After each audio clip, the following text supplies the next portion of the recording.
Swaminarayan Mandir. This temple at Kalupur is the first Swaminarayan temple to be built in the entire Saurashtra in the early 19th century.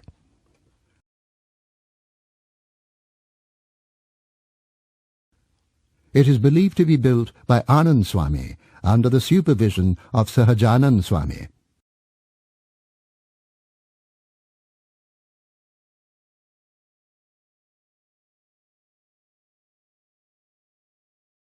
This colourful temple, built in 1822, is in the courtyard of a large fortified haveli.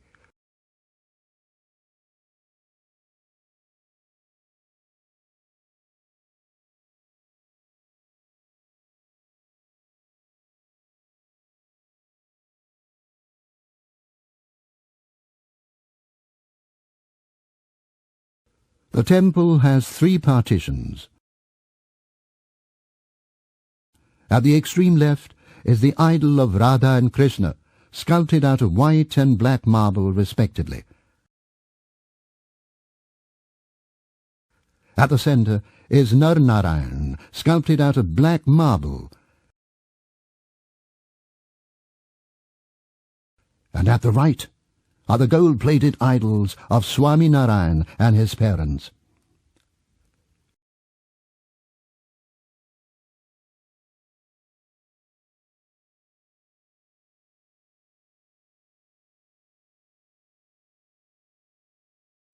Intricate woodwork and scale are a unique feature of the temple. Delicately carved wooden brackets, posts and pillars further enhance it.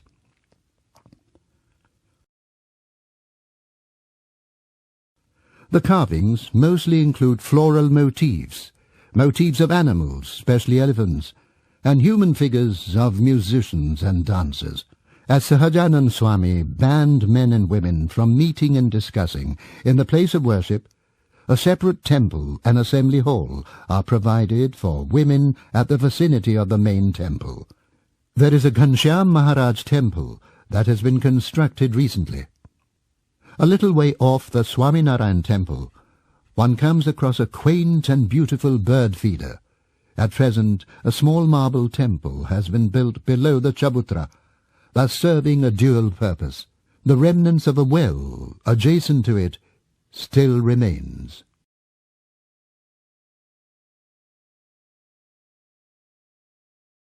Kavi Dalpatram Chowk, the house of the famous Gujarati poet and social reformer Kavi Dalpatram, was destroyed in 1985. The Ahmedabad Municipal Corporation and the citizens of Ahmedabad proposed a memorial at the site of his house. With very few references of photographs or plans available, it was a mammoth task to recreate the poet's image or his home. Memories of the old residence were taped and adjoining structures studied to bring authenticity into the creativity of the memorial. The memorial comprises the facade of the original house, Tulsi Manch, and larger than the life-sized 120 kilograms bronze statue of Dalpatram. The memorial also serves as an activity area where plays, recitations and other features linked with Dalpatram are enthusiastically performed. It is a deserving tribute to his greatness. Adding to the chowk, there is a green bird feeder with richly wood-carved pillars, roofs and brackets in the Lambeshwar Nipol.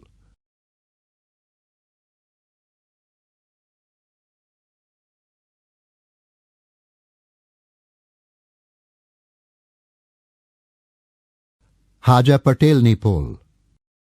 This is a typical pole with a gate for the entrance. The houses in this pole depict which religion the family belongs to through the different motifs carved on the doors. The carvings also suggest the importance of women's learning and education in those times. Here one discovers a cubical stone with a semi-sphere carved away from the top. The neighborhood cow-worshipping community every day puts food in the hollow of the stones for the cows to feed on. In the corner of the Haja Patelni pole is the Kala Ramji mandir. The architecture of the temple is fort-like.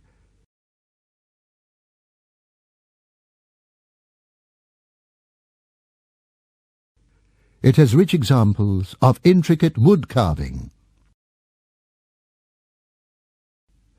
This temple is unique as the idols are black in color, made out of a black stone called kasoti, which is used for testing the purity of gold.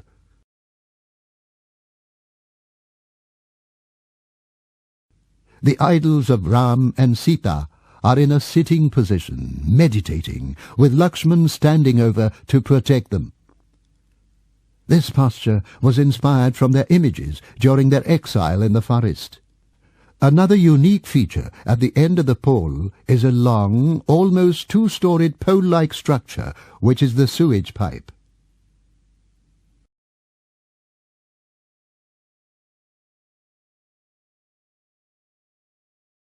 Doshiwadani pole. Walking down Doshiwadani pole, one gets to see many huge houses. Amidst the hustle and bustle of the city life stands erect a huge building.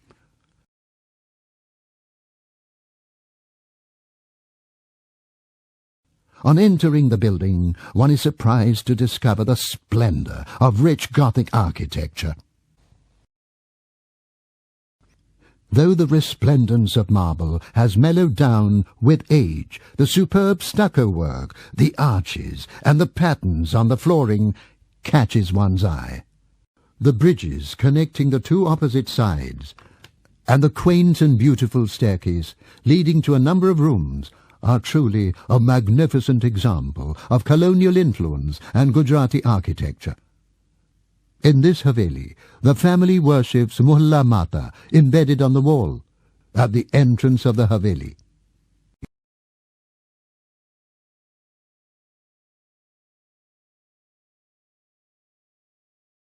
Kuwawalo Khacho.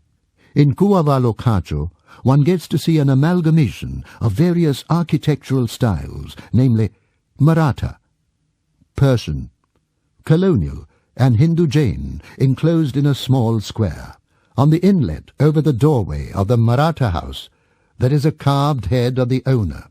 On the Persian house, one sees intricately carved Persian-style leaves and angels. The use of bricks in the British style depicts the colonial architecture. Having only the chabutras to feed the birds did not seem to satisfy the residents. Hence bird holes or parrot holes became an integral feature of the domestic architecture. While constructing the house, matkas filled with grains were embedded in the walls with a hole from outside for the birds to feed on. A little way off the Kuwawalo Khacho, one gets to see an old chabutra with a bird table hanging, but that has almost fallen into ruins. Sadly, it is now used to hold an ugly signboard of an STD and ISD booth, degrading its original purpose and beauty.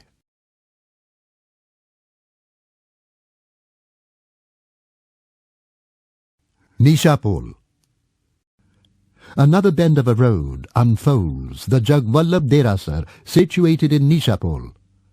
It is believed to be built in 1543 by Sri Sangh. Like most Jain temples, it also has splendid wooden carvings on the inner side of the dome and on the brackets. These intricate carvings are painted with natural colors.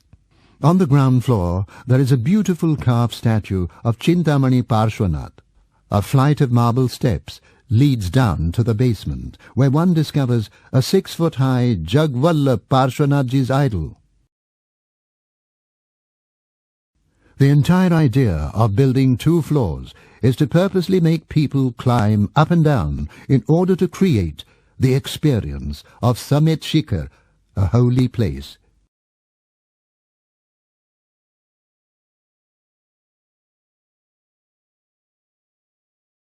Jhaveri Ward.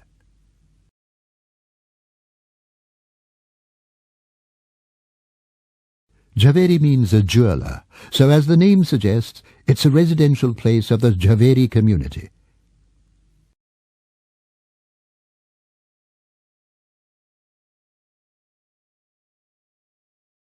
In today's date, this is the only pole which has its original gate with a security cabin, a bird feeder, chowk, otlo, temple and houses clustered together.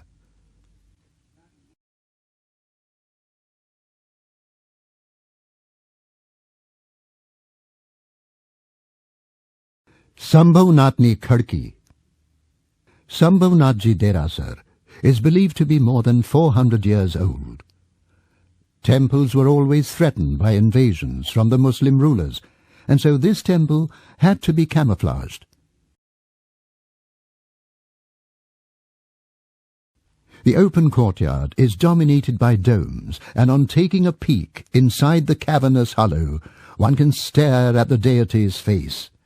This interesting arrangement of fixing a mirror at an angle reflecting the deity below was made so that a glimpse of it could be had by the aged who could not make the difficult descent.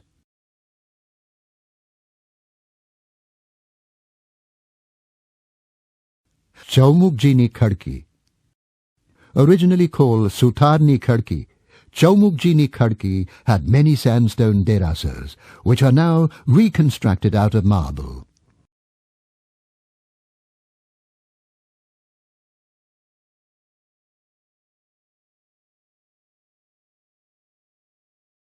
Some beautiful pieces of sandstone carving of the earlier temples are preserved by embedding them on the new marble walls.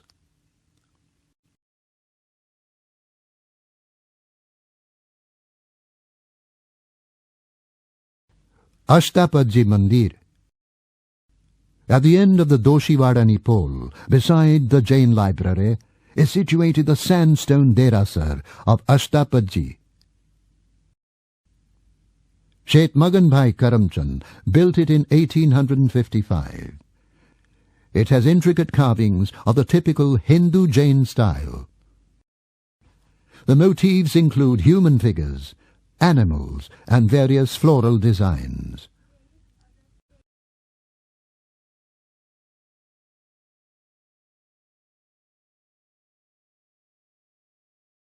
Harkuvar Shethanini Haveli. This colossal Haveli belongs to Sheth Hati Singh and Harkuvar Shethani. This Haveli is one of the most outstanding examples of domestic architecture and wood carving. The intricate woodwork on the door, brackets, posts, pillars and facades is exquisite. The bracket on this Haveli is the longest bracket seen in the Heritage Walk.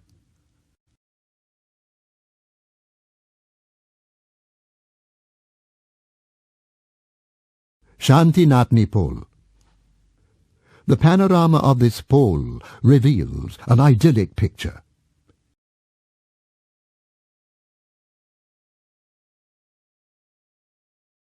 There is a derasar with a carving that suggests the importance of knowledge.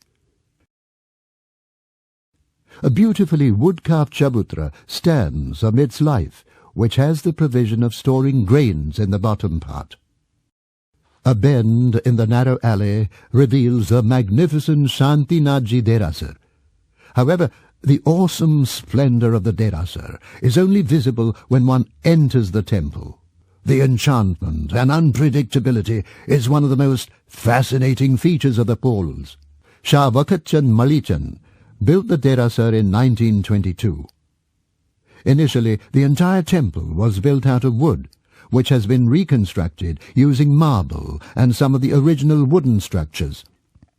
The derasar is truly a feast to the eye as one discovers the glory of the most delicate and intricate wood carvings on the inner side of the dome over panels, brackets and jali windows.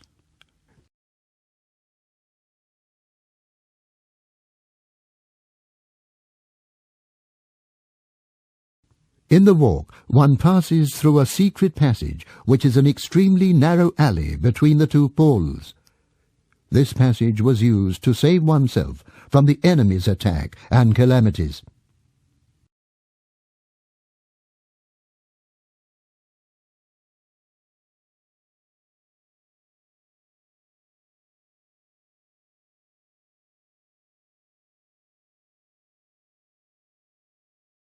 Fernandez Bridge. A few steps away from the Haveli is the Fernandez Bridge. The British built it in 1884 in order to extend the Gandhi Road.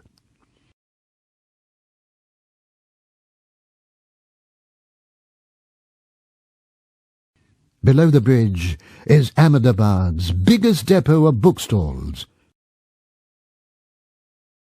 Here one witnesses a scene of complete chaos as the lane is bustling with activities and swarming with people.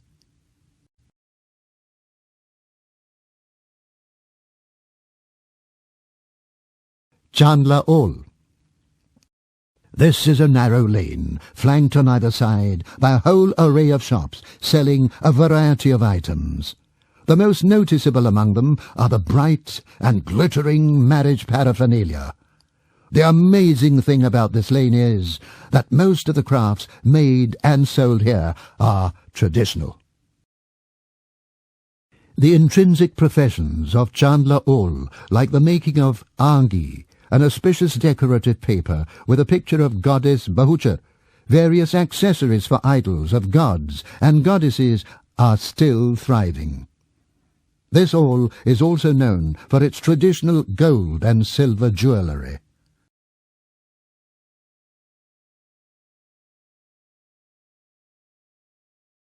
Manek Chowk and Manek Baba Mandir. The legend of Manek Baba, an expert quilt maker, endowed with magical powers, is immortalized as Manek Chowk, named after the saint. The Manek Baba temple, half hidden by shops, stands in the center of the chowk in his memory. At Manek Chowk, one gets to see a scene of utter confusion because of the rush-hour traffic, cows and shops. A myth says that one who has a shop in Manek Chowk has a continuous flow of money. Abiding by it, the chowk is flanked by numerous shops together. This chowk is also known for the mouth-watering food served at night.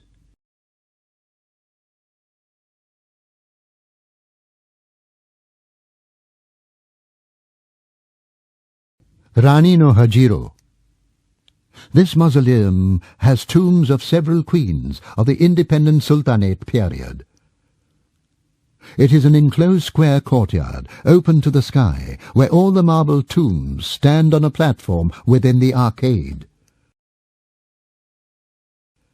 The graves are adorned with elaborate carving and inlay work.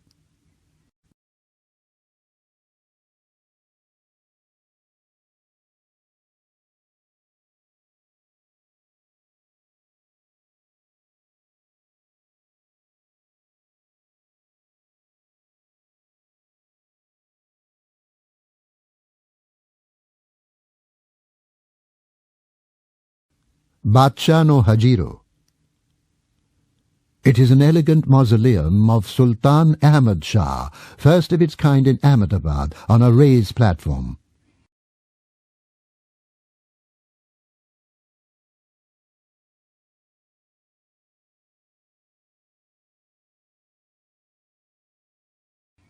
It is a square structure with a central hall and 4 small chambers at the corners.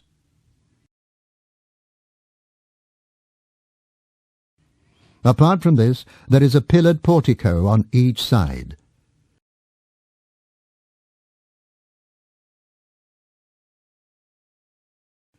Beautifully perforated stone screens adorn the south, facing the entrance.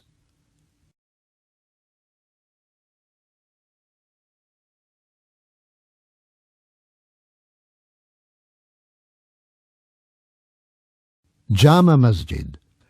This mosque, erected in the 15th century, marks the grand finale to the walk.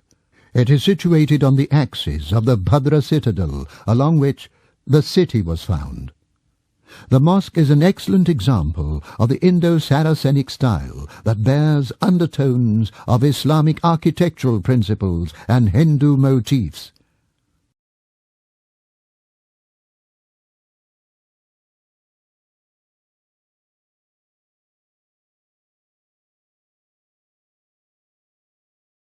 The prayer hall has 260 pillars.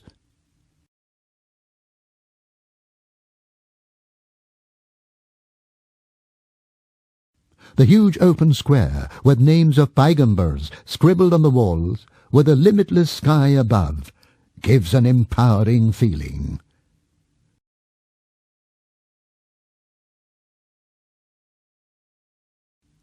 This is the first Friday mosque to accept and accommodate both men and women at the same time.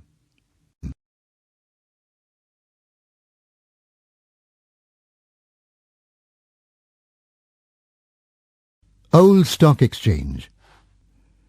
The concept of stock exchange was introduced to India by the British. This was the first stock exchange to be built in Ahmedabad. However, the rich and splendid colonial structure, though a little discordant in the vicinity of the Hindu-Jain style of architecture, serves as a reminder of the glorious architecture of the Victorian era. As the word old suggests, the stock exchange activity is no longer carried out here.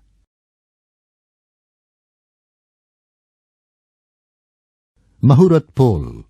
Muhurat means an auspicious time to start something new. Here it is referred to the auspicious moment when the construction of the first pole was started. Hence the name Muhurat Pol, the first residential area built during Ahmad Shah's time.